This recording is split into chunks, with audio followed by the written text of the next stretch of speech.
So I'm very happy to see everybody here in a nation where school education is gets discussed the most because there is so much that needs to be done in that area. Higher education at times gets missed, and I'm very happy to bring a panel that talks about higher education in India and what are the challenges. I will ask Eddie he's a Harvard graduate education school instructor, and he's actually taking the course in internationalizing higher education, which I'm very glad to take. And I will now ask Eddie to come and introduce himself, and then please. So welcome everybody. Thank you for joining us. As with the airlines, I know you have a choice when you choose a session, so we really do appreciate it. I'm sorry to put my back to you. I want to start the morning by thanking the marvelous student committee that has set this program up. I think they've done a wonderful job. So thank you all very much. As I was reading over the conference theme, Prospects and Paradox, I was trying to think of another keyword that I could use to start this session on higher education. But I could only think of precipitation and predictions because I kept on looking at the schedule for what was going to be a major snowstorm, possibly a blizzard. I'm happy that that didn't come, but I was reminded of my mother who lives in Texas, who will often let me know that the weather is going to be bad. And sometimes she'll say, it's snowing, and I'll say, it's not snowing, and she's in Texas. And then I'll go outside and I'll find that it starts to snow. This example to me is not too far of left field, so if you just bear with me. It points to a couple of the things that we're going to talk about today. One is technology, that a woman several thousand miles away from here is able to know what's happening with the weather here and is able to predict to her son, who doesn't always pay attention to the weather, that the snow is coming. And the other is the fact that she cares enough about this person living in Boston to tell him that the snow is coming. And so we are very lucky to have a distinguished group of guests here who know a lot about education from a variety of levels, and who care very much about what's happening in India with regards to both what has happened in higher education in India, but also with what will be coming. And so in the spirit of sharing their knowledge, I thought that I would ask each of them to stand up here and introduce themselves, and then once they've introduced themselves, I'll start the session with a few questions that we've discussed, and then towards the end of the session I'll open it up to the room so that you all can also talk to them. So without further ado, start with So Eddie, you wanted us to just talk about where we're coming from in that sense? Yes, or do you want us to say something about India? We'll start with introductions, and then if you want to say a word or two on higher education, that'd be great. My name is Radhika Gurur. I'm a scholar in policy, education policy generally. I'm from Melbourne, Australia. I've actually been doing some work on India, looking at Australia-India collaborations, looking at higher education in India. One of the things that we discovered when we were trying to look at policy in India was that there is actually very little that is gathered together. So we set up a forum that's called the Global Forum for Higher Education in India. It's a virtual forum, and we try to gather kind of people around it and try to gather debates around it and so on. And anyway, I'll talk further about it when Eddie asks me questions in particular. But my background, my area of research interest is policy, and so that's, I think, because of the policy vacuum in India, I feel that if I keep working on India, I'll be happily occupied for a very long time if I keep on persisting in that area. And one of the things that strikes me about India and higher education policy in India is that any solution that you're trying to find for policy, there's no dearth of policy. I mean, when Eddie had asked us to write, what are the strengths and weaknesses and so on, I found one part of the list was, unduly long, and I then had to try and think of ways to shorten that and beef up the other parts. But any solution that you try to find for India actually leads to more dilemmas. I think so. I've actually stopped thinking in terms of solutions and thinking more in terms of dilemmas in higher education in India. So I look forward to further discussion. Thank you.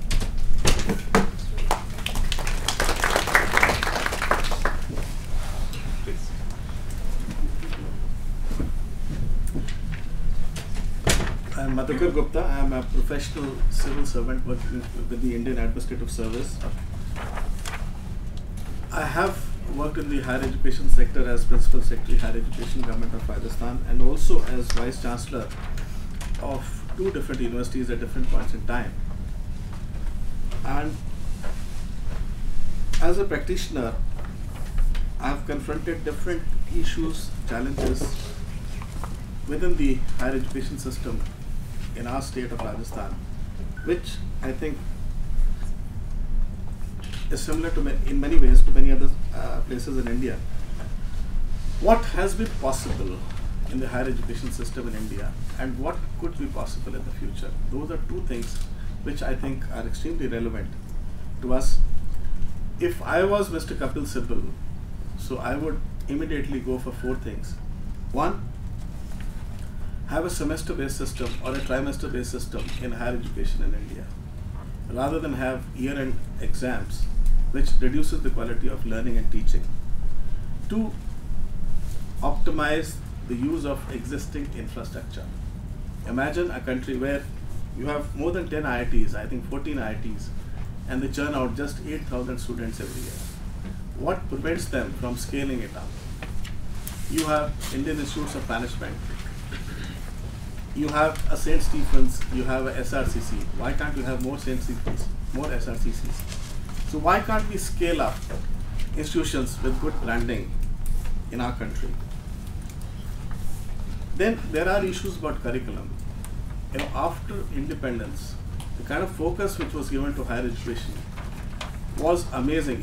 If we compare India and other developing countries in the 50s, I think India was far ahead in terms of higher education, the kind of vision that our leaders had during that time. There isn't any institution which doesn't exist in India. All kinds of specialized institutions. You talk of a Camel Research Institute, it is there. When I was working in that sector, you just have 2 Camel Research Institutes in the world, one in Syria and other one in India.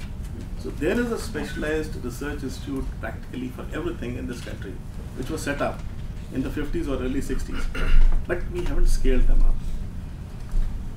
A lot of issues about curriculum. We still have the same old curriculum. It is not demand driven. When we talk of employability of graduates,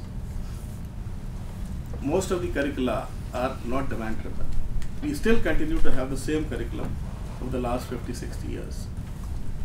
Fourthly, vocational training.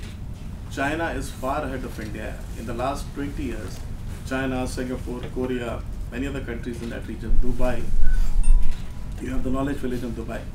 They have the kind of focus which is there. You see the number of Chinese, Korean and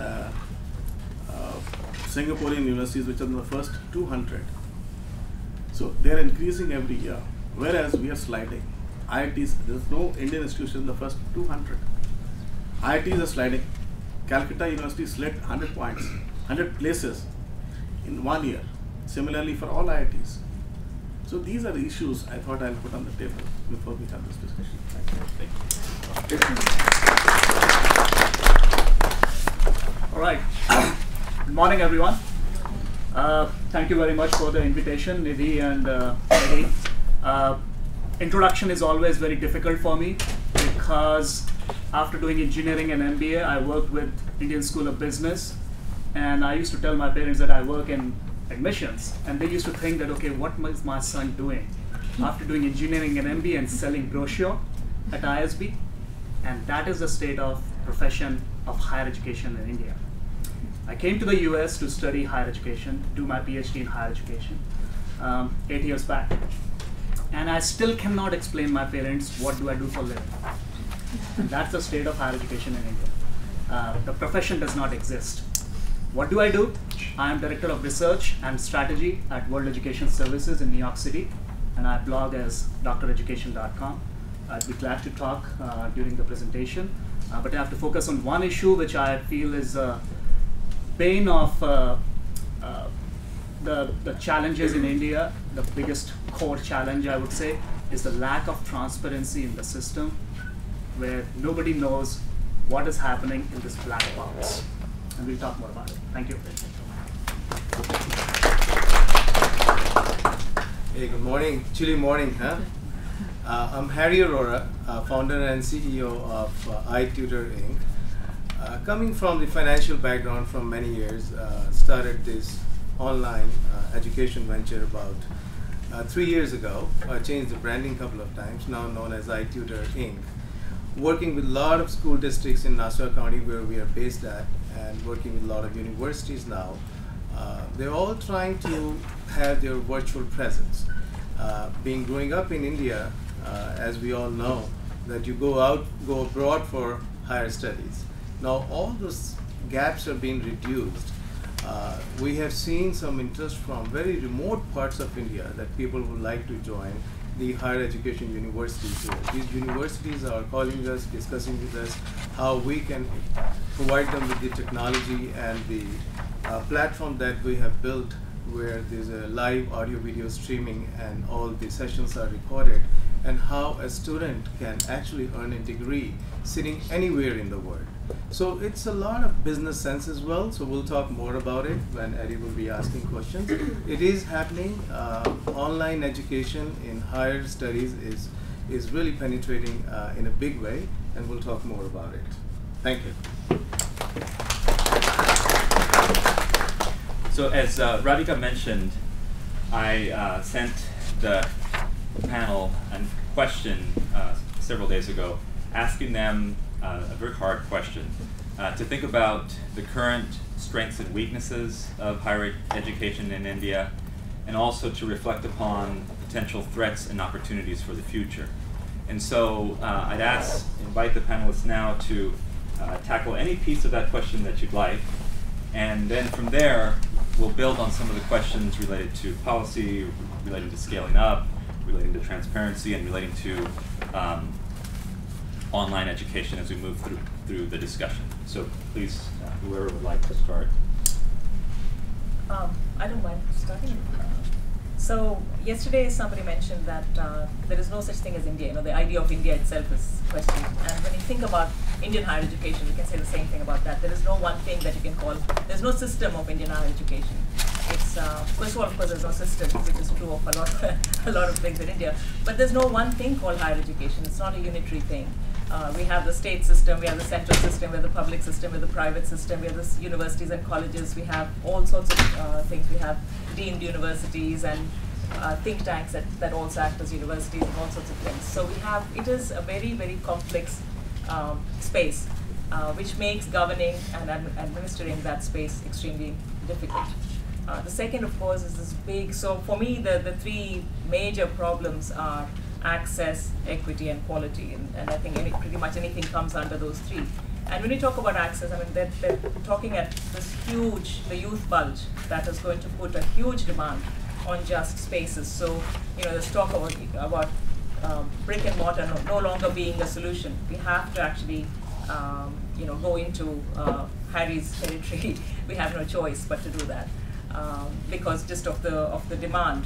Forget about the quality. It's just, you know, to start with, just to make it available, and then you have you know, you have all these global shifts in how higher education is imagined. You know, starting with the problems of massification, but also the problems of the promises of global shifts, global mobility for faculty and students and so on. And you have a range of people now in the US and Australia. I know because that was how I ended up doing a lot of research in India, was because Australia was interested in India as a space for collaboration. And I think for India, the difficulty will be, how do we not make that only a commercial proposition? How do we actually do it for the benefit of good high quality education in India? Because there's a lot of people of very variable quality who are interested in India as a marketplace. And I think India needs to be careful about that. To some extent, I suppose, you know, we don't have to worry, because India always has a way of taking care of its problems. It simply doesn't pass any bills, so people can't actually go and set up shop in India. So, but at the same time, I think there is this a lot of promise that is not realized because of a lack of policy imagination and a lot of apathy that doesn't let things actually happen. I think for me those are some of the big issues. I would agree with Radhika. If you talk about the bill, I would personally feel that we should go ahead with the bills and let in foreign universities into India. What are we afraid of? 10 years back, when people started talking about medical tourism in India, so people didn't believe it. But now, the kind of revenues which India is earning from medical tourism is amazing. I don't have the figures with me. But then similarly, it's a win-win situation, whether it's Australian universities or American universities. There's a limit especially with the changing exchange rate, which is adversely affecting students in India. We have to let in foreign universities. They are more professional, different issues are there. So we can't compete with, let's say, American universities or Canadian, UK universities.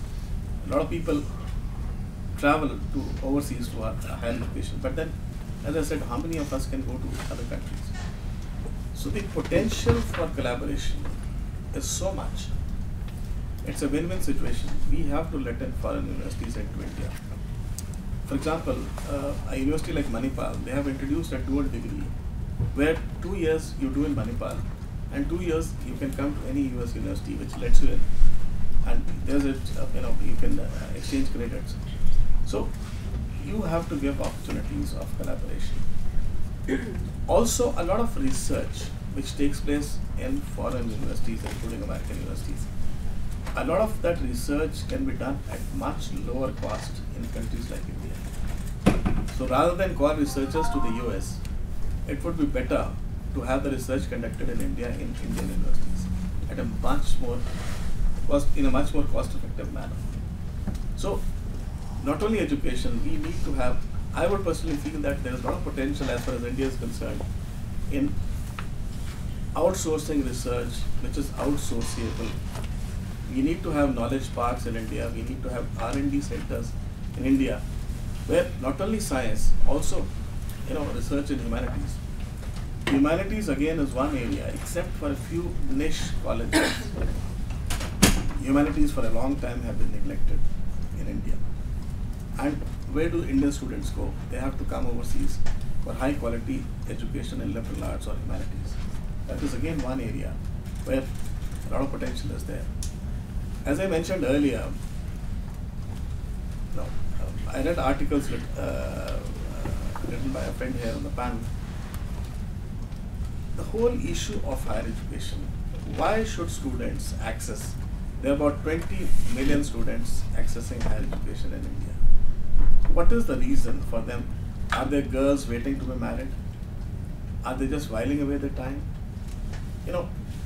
A 3-year degree is very sexy because people who are very casual about education, parents who can afford, and the fees are so affordable. For example, in the Rajasthan University, where I happen to be the Vice Chancellor, the annual fee is less than $20 across the board. So there are major issues. 60 years, more than 60 years after independence, we haven't really confronted those issues. And there's the whole idea of educational leadership.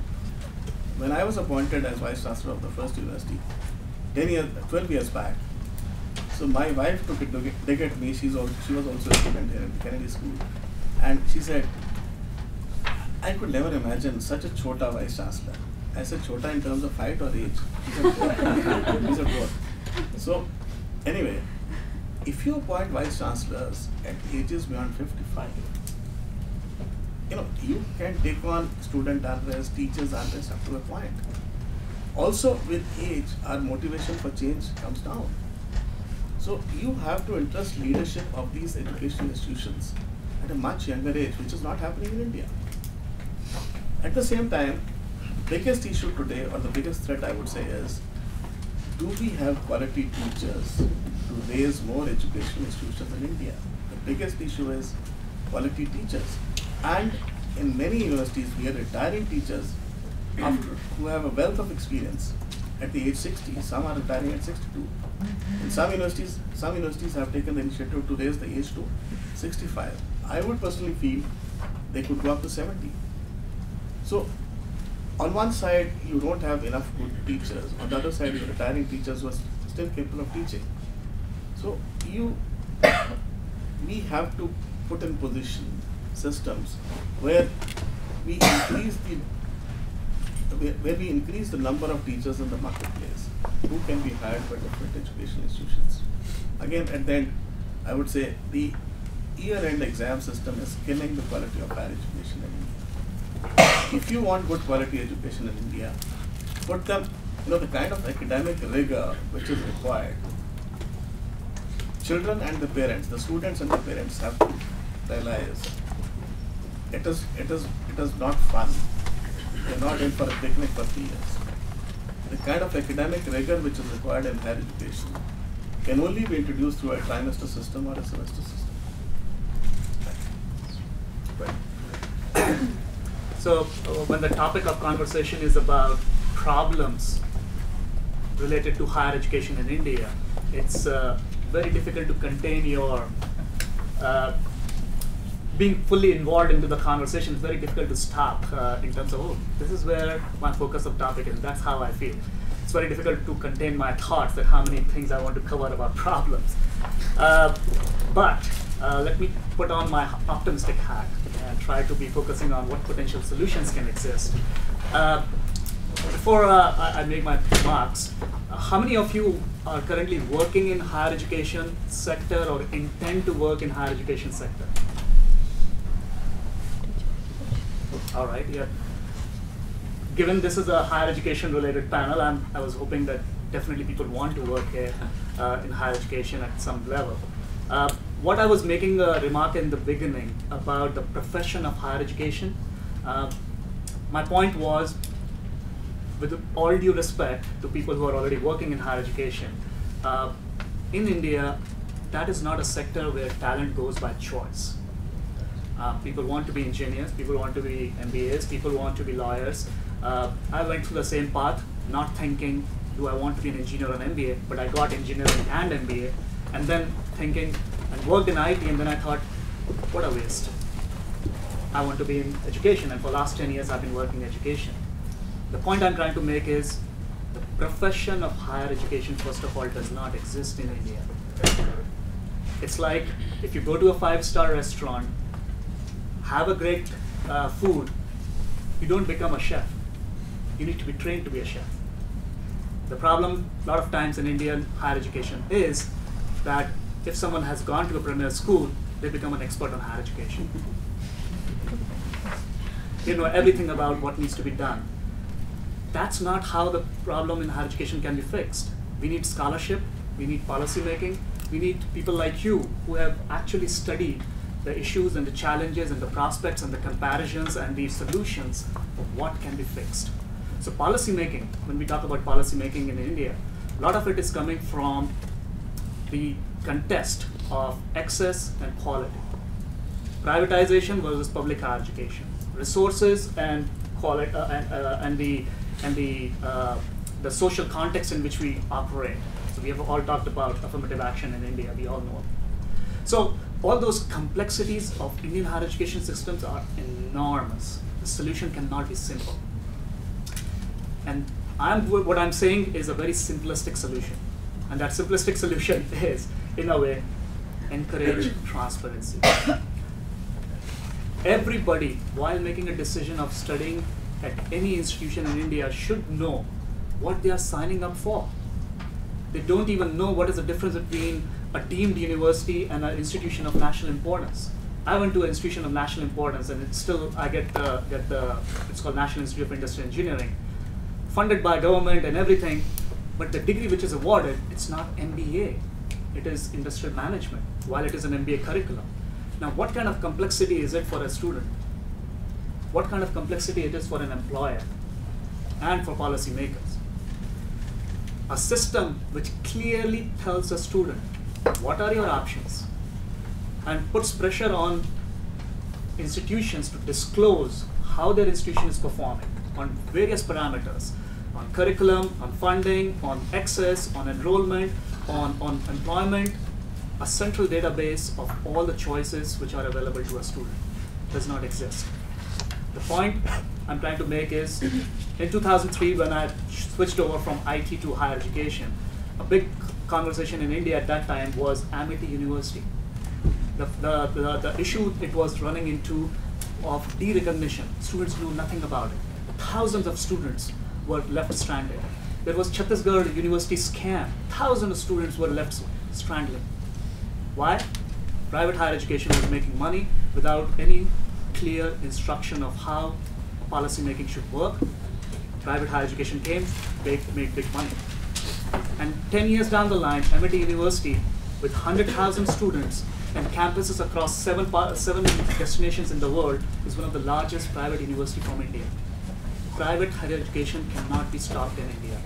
One thing which can assure quality, access, and affordability in Indian higher education system is transparency available to an Indian student. When they make that choice, they should know what they are buying. That's it. Thank you. Well, like Radhika said, and Madhukar, and he mentioned that there's a transparency needed there. All I can talk about is online, because this is what we do, and we've been talking to a lot of universities in India and here as well, that they want to have their virtual presence in the space. Brick and mortar expansion is almost obsolete. It's gone. I know from some of our test prep things that we have, where we are straight competing with Kaplan and Princeton, and we know they're not expanding their brick and mortar centers where for SAT, ACT, or any kind of test prep, a student would go there in person, have their few hours of education there, and then appear in the test. Everything is going virtual. So a lot of these things can be really fixed when you are actually presenting all the courses through online. I wouldn't be surprised that in a few years, and everything is on a fast track. I wouldn't like to disclose how fast they are going.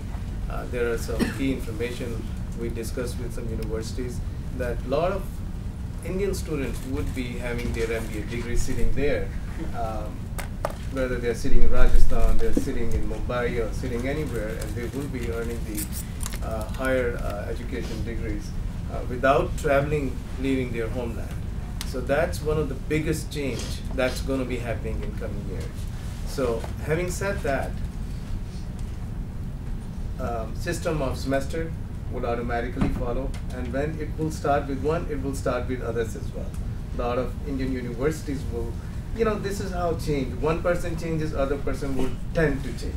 The change is happening, and Indians overall, India being very tech savvy, this is really happening at a much faster track in India than any other country. So I guess you guys focus on a lot of systems in India and Indian education system, but all I can say, online would be a major role player in coming years. So picking up on that, and also just pulling out one of the themes that emerged from what each of you said, it seems like one of the, if I keep Rahul's optimistic hat, one of the tremendous areas of opportunity for India is the human capital that's there. And so I think Madhukar mentioned that there are 20 million students studying in higher education broadly in India. That is, as far as I last checked, the third largest student population, student system in the world, system in inverted quotes, after China and the United States. But it's a very small percentage of the population that can go to school. So given that, it seems like access is a major issue that you all touched on. What are the ways that Indian universities, technology, can help increase access to higher education?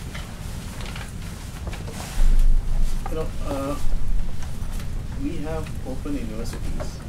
We also have universities in India which teach online. You know, if regulation is not there of these universities and colleges, it becomes impossible. Two, three things which I have to share with you. You know, there could have been potential scams in the e-learning sector in India also. One, like other big countries like China, India is very diverse. There are students in tribal areas or in rural areas where they'll find it very tough to come to cities for education. So this also, there could be issues where parents will find it tough to send a child to college full time because they work on farms, they do many other things. So e-learning gives you the opportunity of teaching while you're working. So that's one thing which goes with the Indian ethos. For example, a farmer would not like to lose his son, he would also like them to work on the farm. So similarly, artisans, craftsmen, they also would like their children to work as well as learn. But then territorial jurisdictions, you know, which university operates where? You had universities selling courses operating out of Nagaland, out of Assam, and selling stuff in different parts of India, which they were not mandated for. So that was one issue. It could have been a major scam which was prevented in time. So that is one. Also, as I said, quality. If they have to have examinations every week or every second week, who ensures they have examinations? You know, when you have thousands and hundreds of thousands of students going for e-learning, and if you don't maintain quality, if there are flaky degrees, what happens? So we need to be very conscious of that eventuality.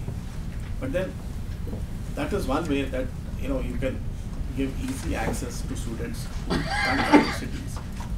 So that e-learning has big potential, but then quality issues are there, jurisdictional issues are there. We need to be mindful of that. So I agree with what you're saying, Madhukar, but two things occurred to me. One was that when I was looking at Australia-India collaborations, I found that Deakin University, for example, sent some students, they did some credits in Deakin University in Australia, and then they came back to the Indian university that they wanted to attend, and their credits were not recognized there. So when I was talking about that, the Vice Chancellor of Hyderabad University was saying, forget about from far away. There's no articulation of degrees, or there's no credit transfer possibility between neighboring universities in the same state. Forget about overseas or anything else. So those systems, they are really seriously important, because the bureaucratic kind of inflexibilities, I think, will challenge the potential of the online possibilities as well. So that's one thing.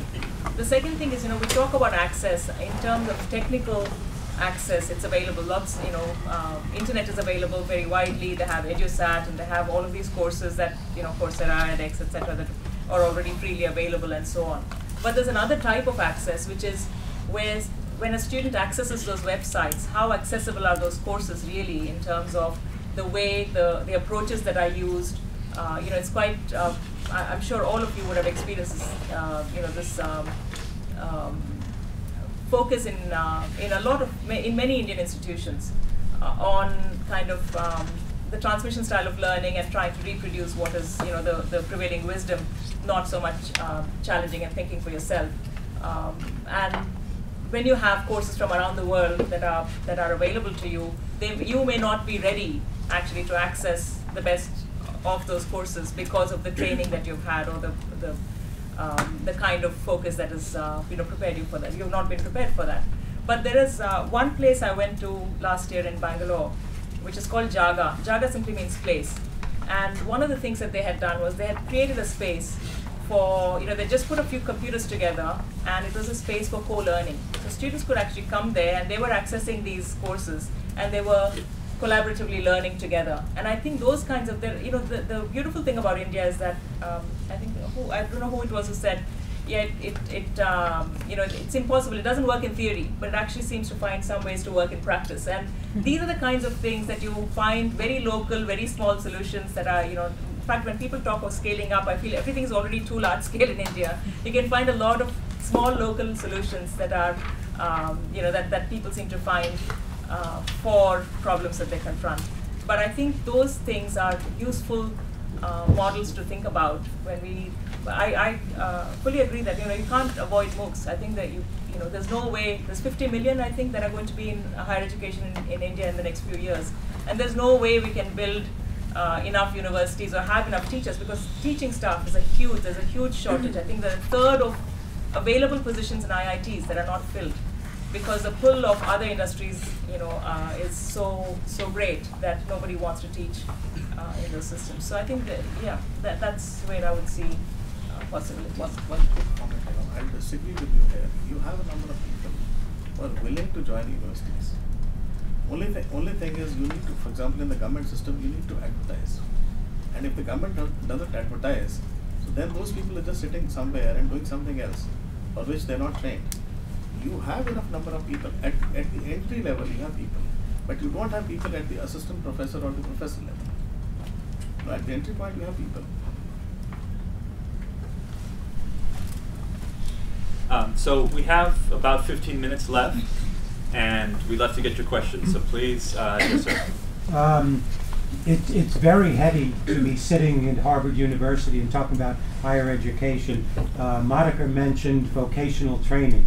I know that there are going to be something like 400 to 500 million young people in India who are untrained and to some degree unemployable in any real sense. So could, I don't know, maybe starting with Monica, talk about what's being done to deal with vocational training in India? Let me take you back to yesterday's session on manufacturing in India. So the industry also, Mr. Bhargav is sitting here, the industry without any kind of stimulus from the government on its own because of the need, different industries started training in-house for their own needs, which is a good thing. So, and the institutes of technology, ITIs has been there in India for a long time. Now, the government has allowed ITIs to come up in the private sector also. In many ways, private polytechnics have mushroomed over the last 10 years. But then, if we can assure a job to anybody entering an ITI or a polytechnic, that will be great, which these guys can do, because at the entry point, they are very careful in selecting students. And once they select, they ensure that they get jobs once they're out of the polytechnic. Or may I support this? India has 4 years back started a process by industry has been asked to adopt an industrial training institute, the ITI. There are 9,000 ITIs in the country, both public and private. And when an industry adopts, they're given the full freedom to manage, have the people come and train, have those students get internship. So I think on vocational training, industry has been on the back foot. We need to do a lot more, but the government has made it very enabling for us in the industry to train these children who, otherwise you've got to train them yourself. So might as well have an edge.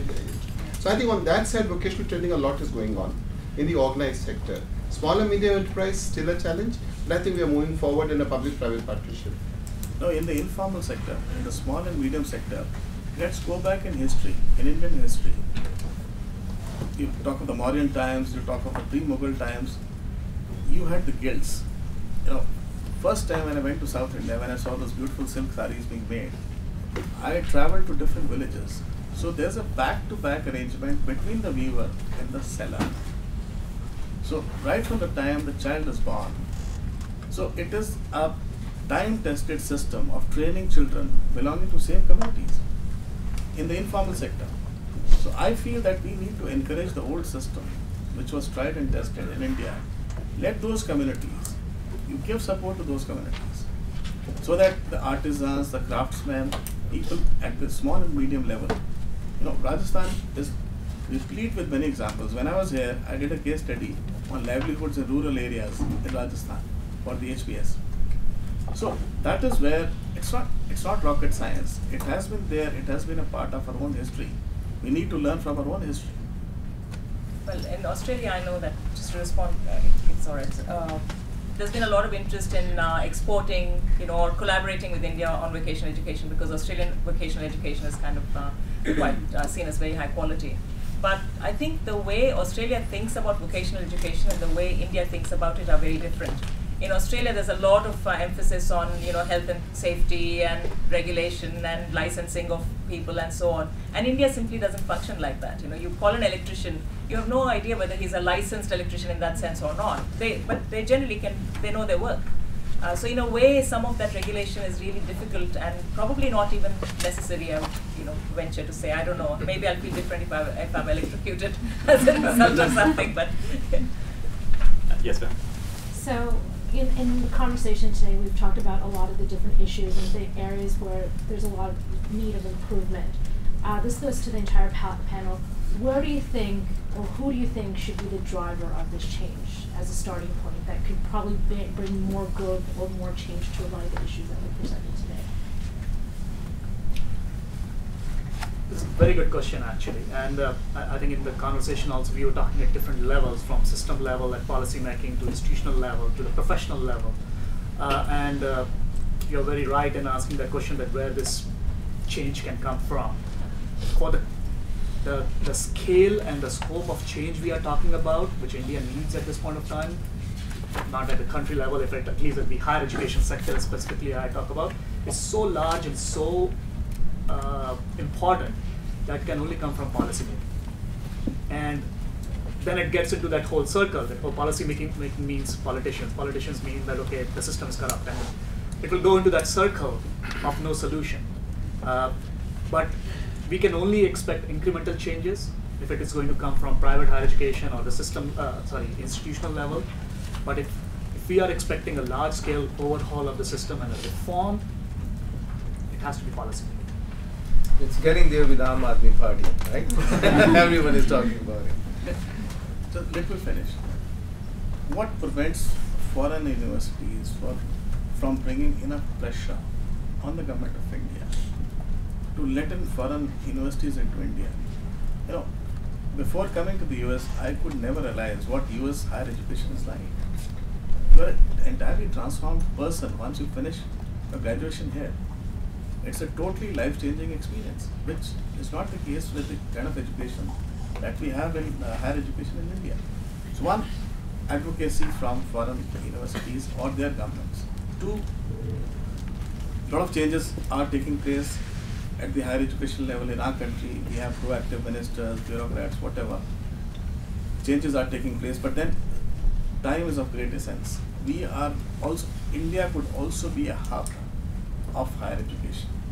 We could get in students from the Middle East, from South Asia, from East Asia, from Africa. India is still cheap for higher education. India is the cost of lodging, boarding, teaching, etc., etc. India is still hot. So there's a lot of potential for foreign universities to set up shop in India and for India to become a hub for higher education. Also at the corporate level, I remember when I was the principal secretary of higher education at that time, when Manipal walked into our chief minister's office and they said, give us a reply. And we had to change the rules, and within 1 year, Manipal University came up in Jaipur. Everything is possible, everything is sitting there. You need to take the initiative. It's not tough. Yes. I have a question for Mr. Gupta. The question is, in medical education, there's a crisis in India because most of the doctors who get trained actually don't go back to the rural areas where they want to practice. And the government actually is thinking of spending... I can't hear you, can you? The government is thinking of spending a lot of money to open more medical schools and colleges in India. Is that the solution for higher education, setting up more medical colleges? But most of the doctors who get trained don't go back to the rural areas where there's a lot of need for these doctors. Doesn't matter. We have so many of us, so many doctors in India. So if some doctors come to the US, doesn't matter, they'll be sending remittances to India. So India will benefit in any case. So my take is that we should not prevent mobility of educated Indians. They could go anywhere to any country. They will still be contributing to India in some ways, or at least to humanity. A lot of private colleges are coming up. They are preparing to come up in the corporate sector, in the private sector. government has limitations, but then I think we need to let in more private players in medical education also. And many people are looking at, many corporates are looking at medical hospitals because it's an earning proposition for them. Can I also respond to that question? One of the big issues is that my niece right now has just finished MBBS, and she's looking for postgraduate entry. In so many colleges, you have to pay such a huge fee, like for radiology or something. It's unbelievable the amount, like $500,000 or something is what you have to pay to be able to get into some of those courses. Once you've invested that kind of money, you cannot afford to go and practice in the rural areas. You will set up in a big city and charge a lot of money and take kickbacks and do all of those things because you've invested so much that you recover that money. So I actually feel that if the government is setting these places up, I think it's a good thing because it will reduce the the demand for these things from private providers who are exploiting actually people, and it may help to, if you have more of them, they'll probably be forced to go to other areas. I actually think that probably having, and of course quality is extremely indifferent and variable. I think one of the big, throughout I feel we have set some centers of excellence, you'll find excellent institutions of various sorts, but there's no culture of excellence. There's no culture that has been spread. It's the same thing with research. You have some good research centers, but it's not part of every university or all institutions. Yes, sir, in the back. I have a direct question for all of the panelists. Madhukar, I agree with everything you said. You are the Vice Chancellor. Why couldn't you implement some of these things? One second. For Rahul, why don't you develop that database? And for Harry, with IT tutoring, at least I know Bombay has had correspondence courses for at least 40 years. Why didn't that take off, and why do you think online will take off? I can go. Well, I'm not in the service of the business of building national level database, but I definitely would be interested if someone here is an entrepreneur interested in building a Yelp for students in India. That's and I'm going to cheat a little bit to your question on change. That's the change I was talking about. If the student has that information, transparent information available, that could bring a huge change in the competitive scenario in which the people are going to play. So student as a change driver for that. But my contribution, if I have to sum it up, that okay, where I'm working on that space, is precisely to pursue the profession of higher education as a researcher, as a consultant, as a scholar who is working to facilitate these partnerships in the conversation. But I would say that okay, I'm not the one who can bring a policy level national database. A national example or a comparative example in the US, there is COOL, the College Options and Online Learning System. Any student here logs on, gets information about any institution in the US, how many students are enrolled, what is the type of institution, what is the accreditation system, what has been the graduation rate, what has been the funding model, everything from one system. Can't do it. Well, just to answer your question, Professor, I knew it was a 20-20 match, not a 5-day match, or not even a 50-over match. So I had to start from the first day itself. And after a while, my chief minister had to tell me, hey, you're going too fast. I don't want to lose my job. But the point is, whatever was physically possible, simple examples. You have private colleges, students study in those private colleges, and the annual exams also used to take place in these very same colleges. Organized cheating during exams, which bring down the quality, and the advertisements which used to be given by these private colleges was, so and so has failed anywhere else, he can come here, we'll make him pass. So they would once you join a college, no attendance, nothing. So you come there, organized cheating, and you pass the exams. Students from across states, from Punjab, Haryana, Delhi, who could never think of passing exams, they would come here to pass exams. So the first thing which I did was, I said, we'll change your centers. And all hell broke loose. In the assembly, I was questioned, I went there. All possible allegations were made against me. So, and I didn't sleep well that night. Next day, the chief minister called me up. I said, sir, give me 2 days. if we can push it through in the next 2 days, we'll push it through, and we pushed it through. So to say, these are abbreviations peculiar to the higher education sector in India. We call them UMCs, unfair means cases. The UMC is used to run into thousands. We had 5,000 plus, and after we changed the system, it was less than 50. So it was just like opening your house and catching a few thieves after they burgled your house, rather than putting your own house in order. Similarly, more than 20 years, professors hadn't had promotions. So there's nothing which prevents a vice chancellor from taking action. And we got them promoted within 10 days. Something which Radhika mentioned, systems are in position. You only have to take decisions. And the academic council is there, the syndicate is there. There have been times when 1,000 people have been shouting outside your office while the syndicate is taking place. How do you function during that time? But you have to keep your nerve. But how does a vice chancellor who's 60, who's beyond 60, keep his nerve during those times? As I mentioned earlier, we need to have younger leaders in higher education in India to be able to face those challenges. And I had nothing to lose. I didn't need a job. So I did whatever I tried to do. And I had to justify that I came to Harvard. Well, I'll answer that question also, that we have created the platform. We are enriching the platform. It's so advanced platform that a lot of public schools in US are using it now. Coming to your question for our correspondents in Bombay and all that, we cannot go and initiate, but we are enriching the platform. And I was talking to Gautam a few minutes ago before we started the session. A lot of public schools in New York area would say, well, we can't afford it, we don't have the budget for it. So we have figured out a way where we are going with the Board of Education and Board of Cooperative Education, where we are subsidizing our services through them. So our services to the school system could cost maybe 30, 40 or 60, 70% less than what our cost is. So we are putting every possible thing together. Now it's up to the educational institute to take the advantage of. We are also talking with a lot of state governments in India who want to implement some of these systems, online learning. So maybe by next year, we'll see a lot of change. Thank you. Yes, sir. So I have a question regarding going more on basics.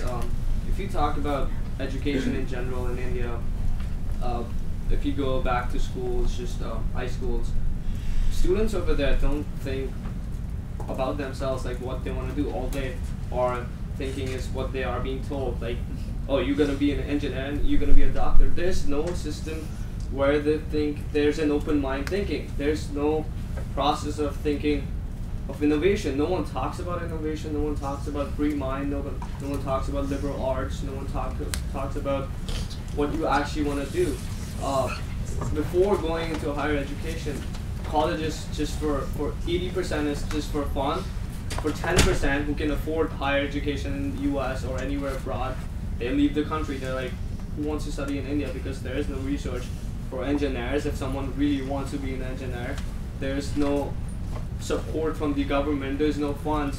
And in that process, universities like Amity take place and get so much funds, and then now they're developing their whole research and development department by all those funds they're getting through so much money and like having students all over the place. But how can we, or just students in the system in general, encourage more innovation, more open liberal mind thinking, not just of students but people, parents, and support an education system which could be a better system in general?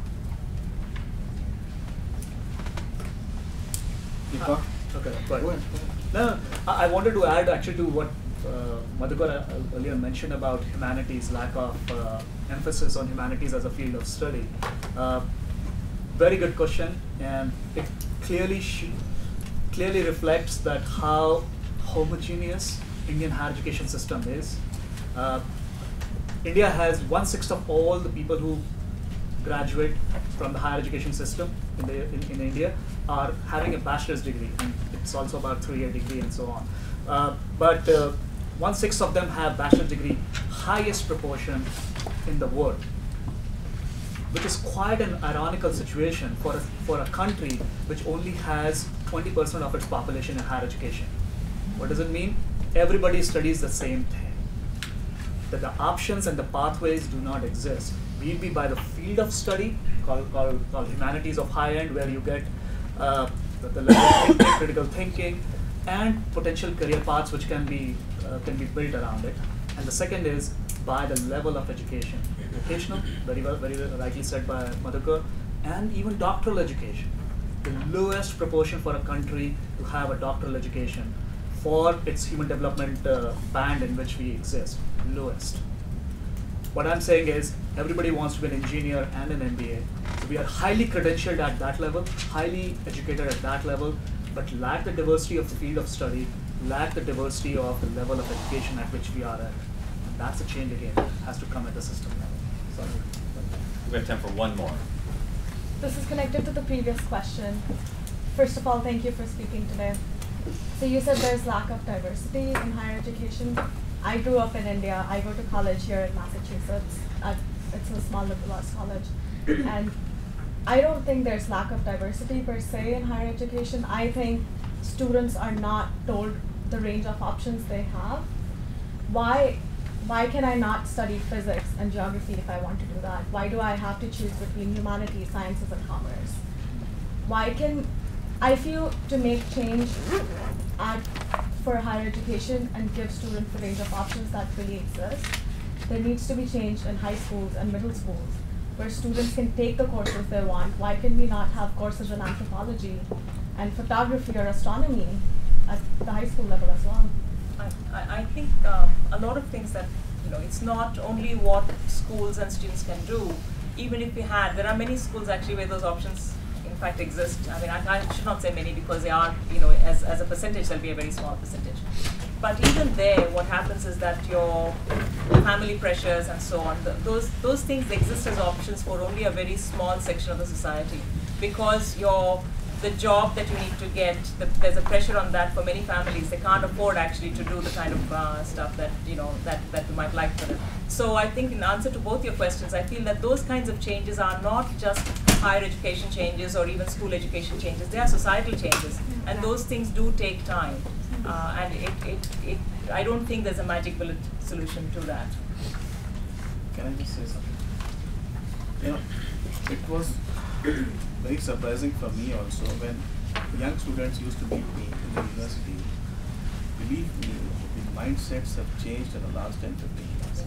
They would just come to their parents any day, they wouldn't care less. Honestly, the younger generation in India, they wouldn't care less. So they want to take charge of their own lives. But I agree with you, the whole system at the school level needs to change, and it is changing very slowly. But I would again feel it has to be a mix of the American and the Indian system. The kind of rigor in especially mathematics and sciences which is there in India to some extent, or in China, it is helpful to the student later on. So we need to have some kind of a mix between the two systems. All right, Harry, Rahul, Madhukar, Radhika, thank you all for your thoughts and your time.